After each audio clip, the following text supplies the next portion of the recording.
there's anything we know for certain about Epstein, it's that convenient coincidences always seem to align in protecting him and his conspirators.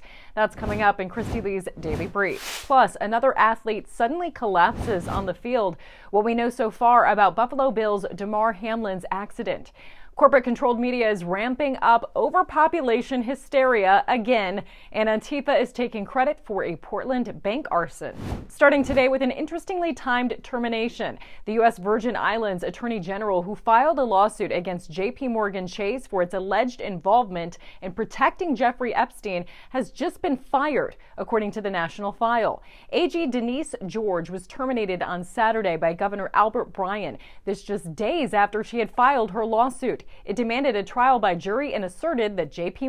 Chase Bank violated the Trafficking Victims Protection Act and other crimes. It says J.P. Morgan turned a blind eye to evidence of human trafficking over more than a decade because of Epstein's own financial footprint and because of the deals and clients that Epstein brought and promised to the bank. AG George had already reached a more than $105 million settlement with Jeffrey Epstein's estate. Governor Bryan is refusing to give details of why he fired George after she brought the lawsuit against the bank. Information Liberation reports this observation. Incidentally, the AP reported on Friday that Biden spent 2 days out of sight while vacationing in the Virgin Islands last week. I don't know if the two are connected, but I do know Epstein was given hundreds of millions of dollars by billionaires Lex Wexner and Leon Black, and neither was ever held accountable. Turning now to a tragic turn of events on the football field, Buffalo Bills defensive back Damar Hamlin is in critical condition at the time of this report. The team says his heart stopped following a tackle during the Monday night football game, which was indefinitely postponed. It was later confirmed Hamlin had suffered a cardiac arrest following a hit. Steve Kirsch has pointed out the Buffalo Bills team is 100% vaccinated, and cardiologist Dr. Peter McCullough says subclinical vaccine-induced myocarditis must be considered in the differential diagnosis.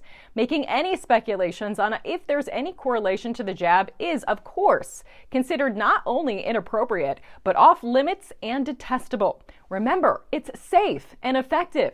Some are insisting the only explanation can be the sudden hit to the chest. But how often has this happened before? How rare is that? Are we to turn a blind eye to the uptick in athletes across all sports this has been happening to? Pfizer, Anderson Cooper's Nightline. Brought to you by Pfizer. Making a difference.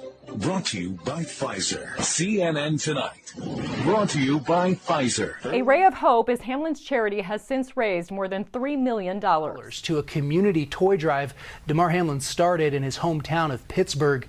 That number is growing by the minute. CBS 60 Minutes is warning of a pending mass extinction event brought on by our own making. The show featured author Paul Ehrlich, whose 1968 book, The Population Bomb, predicted environmental catastrophes that never happened. Summit News points out Ehrlich's conversation with CBS host Scott Pelley centered around the narrative that human population growth will be too much for the Earth to sustain, despite the fact that it is set to peak at 9 billion people before rapidly declining. I and the vast majority of my colleagues think we've had it, that the next few decades will be the end of the kind of civilization we're used to. Reminder, Ehrlich claimed in his book that hundreds of millions of people are going to starve to death by the 1980s because of overpopulation. Environmental author Michael Schellenberger responded to the segment by documenting how Ehrlich's claims were, quote, totally and utterly false,